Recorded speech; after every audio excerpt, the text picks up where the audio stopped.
Bonjour et bienvenue à toi dans cette nouvelle vidéo, dans ce nouveau vlog spécial élève d'avocat. Je suis super contente de sortir ce vlog aujourd'hui, week-end de Pâques. J'espère que tu as passé un bon week-end en famille. Aujourd'hui, on va donc parler de mon mois de mars à l'école des avocats, mais également dans mon stage. Je vais aussi t'embarquer avec moi dans mon nouveau défi. Ce nouveau défi que je me suis lancé au mois de mars et qui est complètement fou. Alors, qu'est-ce qui s'est passé pour moi au mois de mars au stage? Pour rappel, j'ai la chance d'effectuer mon stage en cabinet d'avocat dans un cabinet spécialisé en droit social.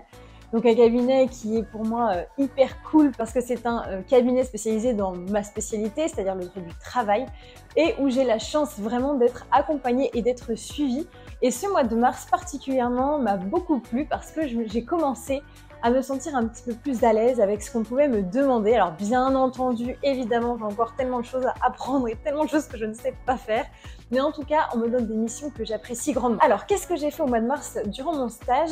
Eh bien, j'ai travaillé sur des clauses de non-concurrence. Donc ça, c'est un thème qui m'intéresse beaucoup parce que de base, le droit des contrats, c'était vraiment la spécialité que je voulais faire en fait en master, mais j'ai pas été sélectionnée.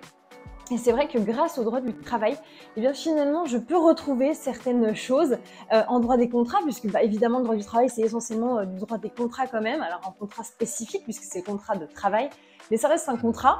Et donc, j'ai eu la chance de travailler sur les clauses de non-concurrence. Il fallait que, eh bien, tout simplement que je vérifie certaines choses, que eh bien, je puisse comprendre en fait l'enjeu autour de cette clause qui n'avait pas été respectée. J'ai eu la chance à cet égard eh bien, d'assister à une médiation. Et c'est vrai que la médiation, c'est vraiment une pratique du droit que j'aimerais exercer plus tard. J'aimerais beaucoup faire de la médiation, mais spécialiser aussi, être médiatrice, c'est quelque chose qui m'intéresse beaucoup et j'ai la chance vraiment d'effectuer eh bien, mon stage chez une avocate qui est doctorante en droit, mais également enseignante et médiatrice, en plus de tout ce qu'elle fait à côté. Donc c'est vrai que pour moi, c'est hyper enrichissant parce que je suis vraiment en contact d'une professionnelle qui, en fait, touche à plein de domaines différents et qui exerce son métier de différentes manières. Donc ça m'évite de voir la profession sous un seul angle.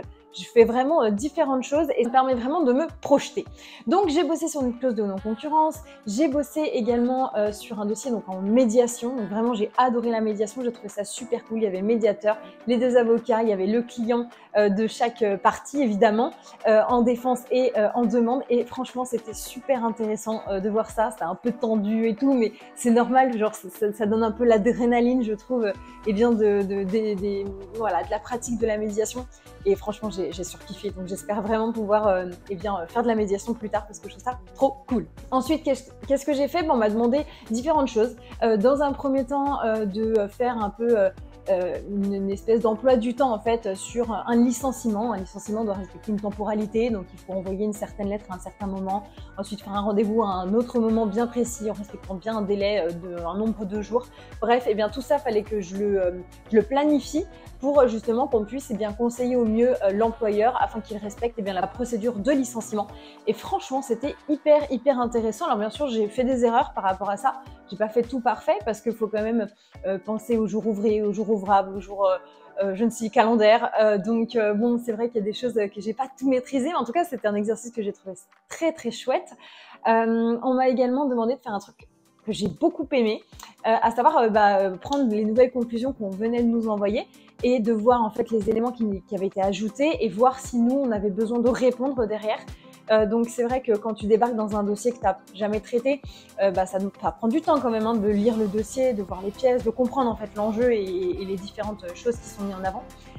Mais franchement, j'ai adoré prendre le temps de faire ce travail-là et de faire la restitution. Et encore une fois, j'ai la chance d'être avec une maîtresse de stage qui prend le temps de m'écouter, de voir le travail que j'ai accompli et ensuite de me corriger et de me dire « Ah, est-ce que tu as fait gaffe à ça ? Ah, regarde, en fait, comme ça, nous, on fait de cette façon, il faut réfléchir à telle et telle chose. » Et moi, j'apprécie vraiment grandement. Donc c'était des missions que j'ai beaucoup aimées en tout cas. Un truc de ouf aussi, un truc de ouf qui m'a tellement stressée. En gros, je devais arriver au conseil des prud'hommes avant l'avocate parce qu'elle avait un rendez-vous juste avant. Et elle m'a dit, bon, évidemment, je vais avoir peut-être un petit peu de retard. Donc, tu préviens que je vais arriver parce qu'elle venait pour plaider. Tu dis bien que j'arrive pour pas que y ait un renvoi ou que ça soit jugé comme tel. Donc, du coup, j'avais la mission évidemment d'arriver en avance et j'espérais que l'avocate arrive à l'heure pile. Et finalement, et donc au début, quand eh bien, les juges appellent chaque affaire afin de voir s'il y a des renvois, etc., l'avocate n'était pas encore arrivée. Donc, il a fallu que je prenne mon petit courage à deux mains et que je me présente face au magistrat, enfin au juge, avec du coup la partie adverse, afin tout simplement de préciser que j'étais stagiaire et que l'avocate allait arriver. C'est vrai que pour moi c'était un petit peu stressant parce que déjà que j'ai pas l'habitude d'aller au CPH, pour moi c'est encore une fois, c'était la deuxième ou troisième fois de ma vie. Mais voilà, j'ai pris mon courage à deux mains et puis je suis allée voir les juges. Puis voilà, c'est une petite expérience, ça vaut rien du tout, mais c'est juste quand t'as pas l'habitude de ce milieu-là, voilà, c'était un petit peu impressionnant, mais c'était hyper cool à faire et j'étais très fière de l'avoir fait. Voilà. Et enfin, c'était hyper cool parce que l'avocate chez qui je fais mon stage est assez présente sur les réseaux sociaux. En tout cas, elle a un média et ça, je trouve ça trop cool parce que la profession, eh bien, évidemment que c'est nécessaire maintenant d'avoir un média, d'être sur les réseaux, de faire de la communication de cette façon, d'expliquer le droit, le démocratiser.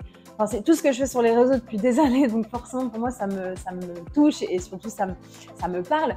Et donc du coup j'ai eu la chance de pouvoir accompagner l'avocate dans la création de certaines de ses vidéos et puis d'être là sur le tournage parce qu'elle fait appel bien à des professionnels qui viennent tout simplement la filmer, etc. Elle s'occupe de son montage et de la publication et franchement c'était hyper cool parce que c'était un après-midi certes où on a fait des vidéos, mais c'était vraiment une création de vidéos.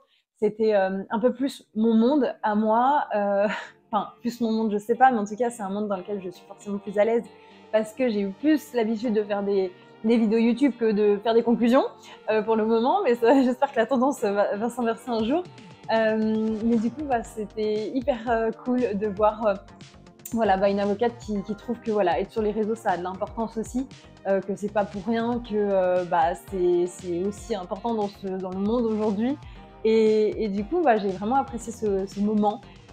C'était cool et on s'est bien amusé. Ensuite, à l'école des avocats, ça y est, le stage est fini. Maintenant, on passe à l'école des avocats. Qu'est-ce que j'ai fait à l'école des avocats au mois de mars? Et je vais être tout à fait honnête avec toi, c'était un mois de déprime. J'ai pas du tout été bien à l'école des avocats ce mois-ci. Pour différentes raisons. L'organisation de l'école ne me convient pas forcément à 100%. Énormément de travail à faire à côté. On a beaucoup de projets et des projets de groupe. J'arrive pas à prendre ma place comme je veux dans les groupes. Parfois, c'est difficile. On est nombreux, on travaille pas tous pareil en plus. Et on se connaît pas. Donc du coup, c'est parfois, je trouve un peu difficile de trouver sa place. Sachant que j'ai pas énormément de compétences en plus en droit. En fait, c'est ça qui m'a un peu déprimée, c'est que j'ai vu que j'étais aussi peut-être moins aiguisée sur certaines choses. On me demande de faire des conclusions, de faire des assignations, de faire des trucs. Moi, je suis en train justement d'apprendre ces actes que je ne connais pas. À la fac, on ne nous les apprend pas. Moi, j'ai un Master 1, j'ai passé le CRFPA que j'ai eu et que j'ai pas eu râler pas crête, donc j'ai le niveau, il n'y a pas de problème par rapport à ça, je me sens pas légitime. Mais par contre, la différenciation, c'est vraiment au niveau des actes qu'on nous demande de faire, les plaidoiries qu'on nous demande de faire, de préparer. Je vois les autres, ils sont très à l'aise, ils sont fous, enfin ils sont bons. Ils savent exactement ce qu'ils font parce qu'ils ont fait des stages, parce qu'ils ont fait un Master 2, voire 2 Master 2. Et c'est vrai que moi, je suis un peu à chaque fois effrayée, admirative, parce que je trouve qu'ils sont super forts, les élèves avocats. Mais c'est vrai que pour moi, au mois de mars, c'était compliqué parce que j'ai pas réussi en fait à trouver ma place, à trouver comment est-ce que je dois être. Enfin, je sais, ouais, j'étais un peu perdue. J'ai l'impression que je suis pas vraiment au niveau des autres, mais vis-à-vis des actes, pas du droit. Le droit, je pense pas être nulle du tout. Enfin, je veux dire, j'ai passé l'examen en même titre qu'eux, il n'y a pas de problème par rapport à ça. Mais par contre, c'est vrai que les actes en tant que conclusion, assignation, tous ces trucs-là, moi, je suis en train justement de les apprendre en stage. Et du coup, voilà, je sens quand même qu'il y a un petit fossé. Et c'est pas forcément évident pour moi. En tout cas, au mois de mars, j'ai eu un petit down de stress et de manque de confiance en moi. Je pense que c'est ma période en ce moment où je suis pas forcément très à l'aise avec avec ma confiance en moi. C'est comme ça. Je pense qu'on passe tous par là un jour. Et moi, en ce moment, c'est un peu comme ça. Mais c'est pas très grave, bien sûr. Je vais travailler sur moi et ça ira bien. Mais voilà. Pour être tout à fait honnête, en mars, c'était pas non plus la folie. Après, ce qui a été super sympa, c'était sur le plan perso. Là, pour le coup, j'ai pas à me plaindre. J'ai vraiment fait des trucs sympas. J'ai profité de ma famille. J'ai profité de mes amis, je me suis lancée aussi un nouveau défi, donc j'en ai parlé au tout début. En fait, je me suis inscrite à un trail, à l'Urbain Trail de Lyon exactement, c'était en décembre. Je me suis dit, bah vas-y Constance, lance-toi un défi après la Juris Day. Donc la Juris Day c'était le 11 février et l'Urbain Trail c'était le 25 mars. Donc je me suis dit, bah après la Juris Day, ton nouveau défi, ça sera de t'entraîner pour l'Urbain Trail. Et puis tu vas relever ce défi parce que tu fais pas de sport, mais c'est dommage parce que en vrai j'ai pas une mauvaise santé, je veux dire mon corps peut faire du sport, j'ai pas de problème particulier, donc c'était dommage voilà de pas avoir ça dans sa routine au quotidien. Donc du coup je me suis lancée ce défi. Après la Juris Day, en fait je me suis pas du tout entraînée, c'est-à-dire que je suis allée au trail sans avoir couru une seule fois avant. Mais j'ai eu la chance de pouvoir le faire avec mes sœurs, parce qu'en fait, il y a 2 de mes sœurs qui m'ont dit « Vas-y, j'ai trop envie de le faire avec toi, on va le faire tout ensemble, ça va être trop sympa. » Et ma 4e sœur, elle n'a pas eu le temps de s'entraîner ou elle n'a pas eu le temps de s'inscrire, j'ai pas trop compris. Mais en gros, elle nous a dit « Bah, moi, je viens avec vous, mais je vais pas courir, quoi. Je vais vous supporter et puis ça sera très bien. » Donc nickel, on part toutes les 4 du coup, parce qu'on est 4 sœurs. On était sur Lyon, on part au trail et puis j'ai une de mes sœurs qui court, qui a l'habitude de courir, qui a l'habitude de faire des trails, qui est très très sportive. Et du coup, elle m'a coachée pendant toute la course. J'étais aussi avec ma petite sœur qui est comme moi, je veux dire, elle fait pas énormément de sport. Et du coup, on a vraiment vécu un moment de très fort entre sœurs, un moment d'effort. Alors c'était un moment à la fois individuel parce que voilà, genre on court, c'est notre corps, on ressent. Et après, bah, c'était toute la motivation autour de tenir les 8 km parce que j'avais choisi le parcours 8 km. Et c'était une des meilleures expériences vraiment que j'ai vécues au mois de mars. J'ai adoré le ravito aussi, c'est cool, hein.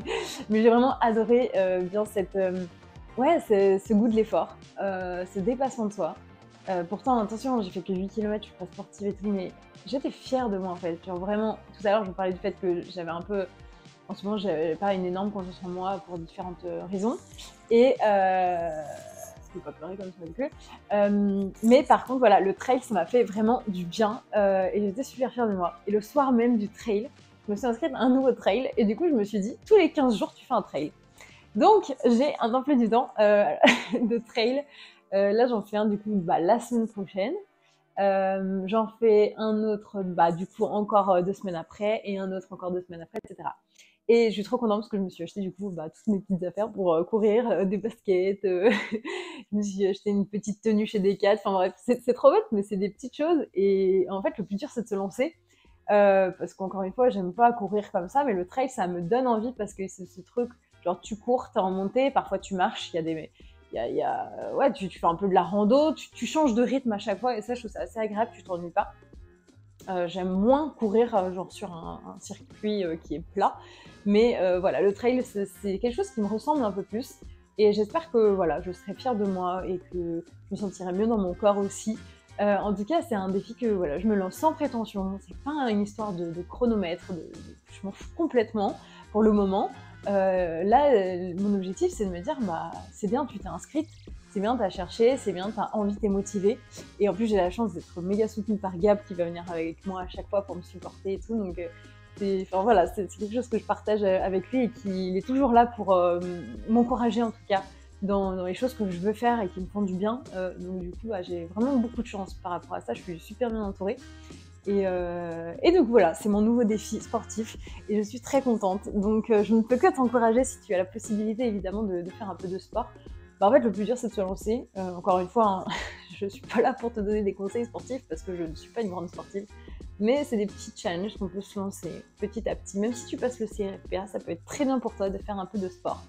Et en parlant de CRFPA, n'oublie pas que cette vidéo, je le passe tout de suite, est en collaboration avec la Prépa Dalloz et tu bénéficies de moins 10%. avec le code Constance10. Voilà. Donc n'hésite pas, évidemment, c'est la prépa que j'ai choisie pour passer l'examen. Voilà. Et puis pour finir également, le mois de mars, c'était le mois de mon anniversaire. Donc j'ai fêté évidemment mon anniversaire. C'est un moment qui a été super. Gabriel m'a invité au restaurant, il a fait les choses bien. Bravo monsieur. Et puis voilà, pour terminer ce mois de mars qui était ma foi pas si mal, même si bon bah rien n'est parfait jamais. C'était quand même un chouette mois de mars. En tout cas, je te donne rendez-vous dans une prochaine vidéo, prochain vlog fin avril, plein de choses de prévues et j'ai hâte de pouvoir te dévoiler plein de belles surprises. En tout cas, prends soin de toi. Révise bien l'examen. Si tu veux rejoindre mon groupe de soutien, n'hésite pas à m'écrire sur Instagram, constance.mosnier. Si tu veux plus d'informations sur la prépa d'Alos, eh bien c'est tout simplement en lien dans la description de cette vidéo. Et je te dis à bientôt!